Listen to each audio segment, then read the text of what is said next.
there's an enormous skill I call unpluggability. And it's essentially making the effort to make no effort. That's what it is. It's the effort to make no effort. You begin to realize that it takes a lot of effort to make no effort. You know this before you go on vacation. You make a lot of effort, get your house ready. You know it's your business. You've got to make sure your team is ready to go. You jam things in because you know the compartment of time that you've planned to rejuvenate and relax, you have to be ready for. So it takes some planning and proactive preparation, doesn't it?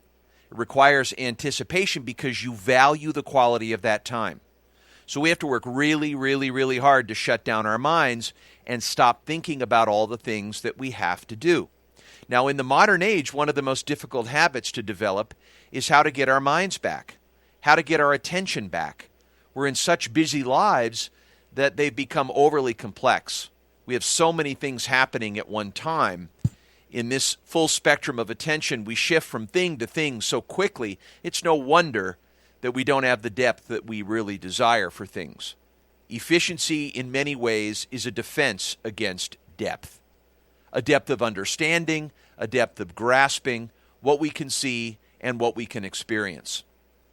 So in a state of busyness, we lack deep attention and deep listening. And one of the driving reasons, of course, is the internal thoughts that corrupt, outlaw, ambush, and delude us away from a deeper part of ourselves. So to reclaim depth and true attention, having time away, turning off our mind, and finding space to listen, this becomes essential. We often hear things like, well, if I could just get away, or if I could just get away from it all, or I want to get this merry-go-round of life off me. Oh, stop, let me get off, or stand still, and then I can. And there's such a binary quality to that type of thinking. It's like either or I'll leave one world and go on to the next. Those are two extremes, the fast world and the slow world. And there's a sense of, if I could just get things to slow down, oh boy, I could make it all work. But I'm too busy being busy to do what could make me a lot less busy. I call this the incessantly frenetic factor, the if factor. So we push this off to a place of blue sky time where we're going to be able to outthink all of our problems like a good night's sleep, and if we could just get the sleep, we'd be able to get in the morning and solve it all. And so it's like saying, boy, I can't wait till I get away because I'm going to be able to go think about all of it. And in reality, once you get there, you're really not going to be thinking all about all of it. And then you're going to come back and things are probably pretty much going to be the same. But we love this Shangri-La idea that I'm going to get to be able to get access. I'm going to get to be able to quiet my mind. I'm going to get to a place where I get to shut it all down. And it never makes itself up to be that way. It's a really nice idea. It's very fantasized and idealized. But in reality, once we get there, everything we have, we're not any busy later than we are now.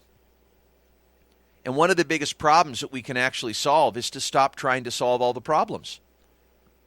Because most of the problems in our lives are just unsolvable. And this doesn't mean that we don't have any problems. It just means that there are ways to transcend them by focusing on bigger things. One of the areas unplugging makes us really, really troubled is the status that we crave and the intensity we have to bring forth in pursuit of it. We set out with intensity in our pursuit, and it makes us wonder if we're actually pursuing the most important thing. If I think about what is truly indispensable to my happiness, if I made a list of the 5 things that I would truly be unhappy without, honestly, those things don't cost a lot. So what am I working so hard to get? If we know what really matters, and we know that they don't cost much to get it, why are we so averse to unplugging? There are very simple things that I do to connect with people. I could go to the park, just get lost in happiness with my family, etc. We often think that it costs money to have all these experiences. Sure, if you want to put your kid in the best school, if you want to send them overseas to the most amazing trips, yes, that costs money. That's all good. Earnings are great, but how we get those earnings has everything to do with how we renew ourselves. We underestimate renewal, downtime, quiet time, and silence because we don't associate them with our moral worth. We don't think they have an outlet for productivity. We attempt with our ambitions to put ourselves into working until we blow ourselves up so that we can justify the time we need to rejuvenate and re-energize. We search for a reason to feel like we deserve it, to feel like we've earned it. It's our badge of courage. We've worked hard for it rather than making the time or seeing it as independently important, the base, the foundation from which everything else comes. Sunday is a free day. Yeah, it's the beginning of the week, remember? So when someone says to me, "Oh, it's Monday," I say, "Well, wait, the week already started. I was already in my week yesterday." Why don't we carry that over to the current moment? That's really the point. How do we blend our work time and our unplugged time? How do we go on vacation all the time? I'm not saying that in terms of a fantasy where everything is bliss and we pretend like everything's beautiful and okay. I'm not saying we live every day is bliss. There are bad days and good days. One makes the other by definition. We're not talking about having the rewards of that all the time. We're talking about energy. We're not talking about time. We're talking about lifetime, energy, and the way we experience time, the way we use time, the way that we live in our time. To live in the present has to do with how we quiet ourselves down. Silence is the language of the future. Stillness is the language of the future. Because when we stop, we listen, we gather, we make sense of things, we get peripheral vision. Nature gives us back slow time. It moves us from fast to slow, and it heals us, and it helps us reflect. I call this the law of the third level. Yes, being in the performance, we can see where to improve things. Yes, by improving things, we can notch that stuff in, we can improve incrementally, and we can reach a different outcome. But to really see, to see things differently, to solve the complex problems at the level that we need to, because we can't solve it at the regular level of thinking that causes it, we have to have shifts of mind. And how we have shifts of mind is totally removing ourselves and immersing ourselves in another zone, in another time, in another type of time, another cadence, another tempo. And that tempo is a shaping process. How did Henry Ford figure out how to make 1,000 cars a day? He went to a pig auction. How could it be that the pig auction was the instant to feed him the insight? Because he didn't make it irrelevant. Everything is connected. So are we spending money that we shouldn't on things we don't really need, trying to impress people that we don't like? Are we running ourselves into poor health for the wrong reasons? Because our stress is killing us. And that stress comes from striving and the imbalances of striving for something that doesn't necessarily quench our thirst. It blows us up. So if we're starting from what really matters, if I made an ideal day of what I would love to be doing, where I would be, who I would be with, what if those things were indispensable? And what if that's really my own personal private definition of what I want? More isn't necessarily better, and less isn't necessarily better either. But by getting gratification through creating the way I want to experience my life, what I want to invest my life spirit in, the way I want to experience my children, seeking gratification through creating things, including earnings, doesn't suggest that I'm unhappy with what I have. Because money itself isn't going to make me happy. But I can buy some time with the money, and how I spend that time can be indispensable. And there are also time commitments that don't require money to enjoy it. And those certainly feed me too. I suppose it comes down to what you really, really want, and the unpluggability that you have to change your attention. If you come home tonight, it's 6 o'clock, and choose to say, well, you don't have enough time for something important to you. I'm sorry, but that's just not true. What if you're really saying, you haven't made up your mind about what's really important to you. Because your not enoughs is a misstatement of reality. You, me, everyone you meet has 24 hours today, and so does everybody else in any capacity, in any space, in any status. You don't get more. And if you believe you don't have enough time, then you're always running out. And even if there was time available, you wouldn't use it because it's not aligned with or confirming your belief. Our beliefs about time, our mental constructs, cause a cognitive reflex so that if we had the time, we wouldn't use it because we're operating according to the spell of our belief. But if you can use time differently, you can shut it off because you choose to. You can stop being busy because you choose to stop being busy. And with this approach, you can be the predominant creative force in your life if you choose to. You can either live by a life plan or you can go with the flow. And if you believe you're powerless, you will do that. You will say, I will go with the flow because I don't think I can change anything. I don't have the power to create what I want. So can't beat them, join them. But that's how a given-up thinks, not a grown-up. Grown-ups create their dreams. There's a cultural force in our culture to do that, to choose to be the predominant creative force in our lives, to lead our lives with our intrinsic values and our self-knowledge out front. Therefore, you can make a life plan of where you want to be, who you want to be with, what you want to be doing. Then it's all about composing and designing a set of vehicles to support that. And of course, finances are one way to do it. It's a vehicle. This works with your team as well. If you want to know how your team is doing, look at your ability to unplug. Your team equals your quality of life. I think one of the most important performance objectives that should be part of your close management team is how you spend your free time. How much screen time do you spend? That should be a KPI, a key performance indicator for them. How you return after that. Because bosses are made. If they want to create an inspired, creative boss, then they can support that.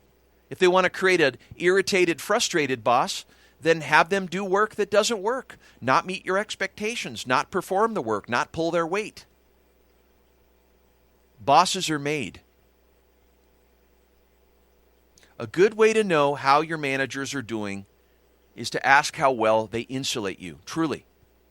If you say, hey guys, 30 days from now, these are the 4 days that I want to spend this way, and I'd like you guys to come up with structures to help me spend the time that way, and how when I come back from that time, it will tell me how you guys did. And that will be the performance indicator. And asking them, it's your choice. What kind of boss do you want? What kind of person do you want? Tired, fatigued, frustrated, easily annoyed? Right? When the underslept boss comes out, the world gets stupid? Or do you want someone inspired, creative, full of energy, loving their lives? That's the mentor they want to be led by. I want to work for someone in that category. So what kind of boss do you want? What value do you think you can bring if you enjoy your time away? And what kind of role model could you be for really living your life? That could be a cultural force. It could be a core value for an entire company that you create. It's about quality. It's not about quantity of time. If you take 1 day completely unplugging, I guarantee you it'll be worth 5 days of doing a little here, a little there, sneaking around, getting a little bit of rejuvenation. Because it is about unity. It's about how you're living in your whole life. It's not about what's over there, what's over here. There's compartments, there's silos. It's how you're operating in the whole thing.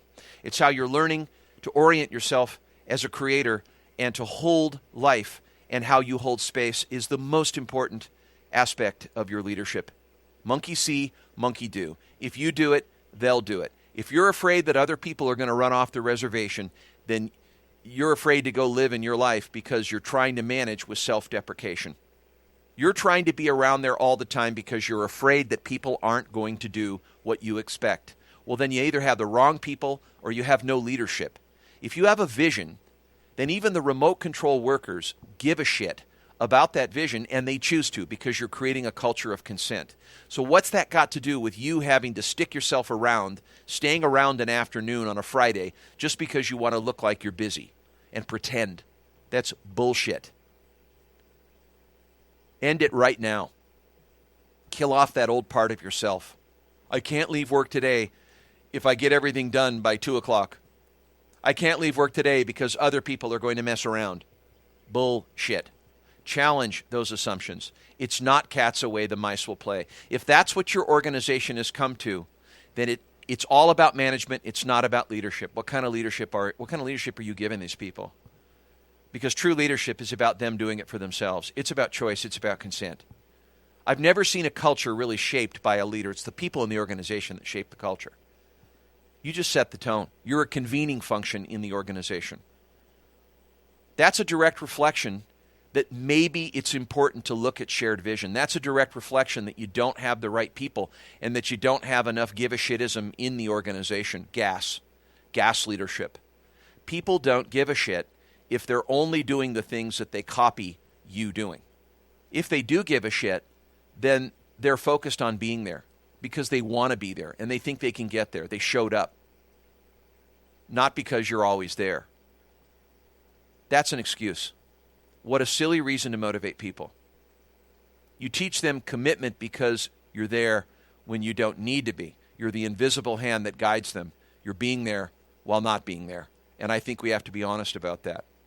So, unpluggability is about your own life and your team, getting them ready by helping them understand how you want to spend your time and how that affects their lives. And it really is one of the most generous things that you can do for yourself and give yourself more free time. It's one of the most generous things you can do for others to get yourself happy. If you want to do your clients a favor, master unpluggability. People buy enthusiasm. If you want to love your life, be a great soul. If you want to have that gratitude on Monday morning, appreciating what your business gives you, if you want to walk around in a way that people love to be led by you because you've got that charisma, something about you, the natural byproduct of unpluggability will be that. Are you living or existing? It's simplify to multiply. It's addition by subtraction. What do you need to unclutter, thin, stop doing, say no to? What do you need to let go in order to let come? More is not better. Less is more. Less doesn't mean less stuff. It means knowing what matters to you, because hierarchically, when you guide yourself by that, then making this happen will be easy. It will be a no-brainer, because creating your life, you are a Technicolor person. You're not identified by being a worker. You're a whole person. And your definition of success, by the end of your life, you're not going to look back and say, boy, my merit was working more.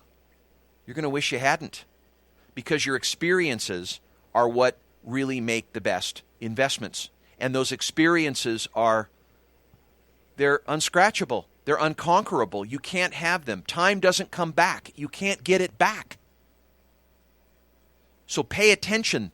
The present is a gift. Unpluggability. Don't just make it a focus. Make it an obsession.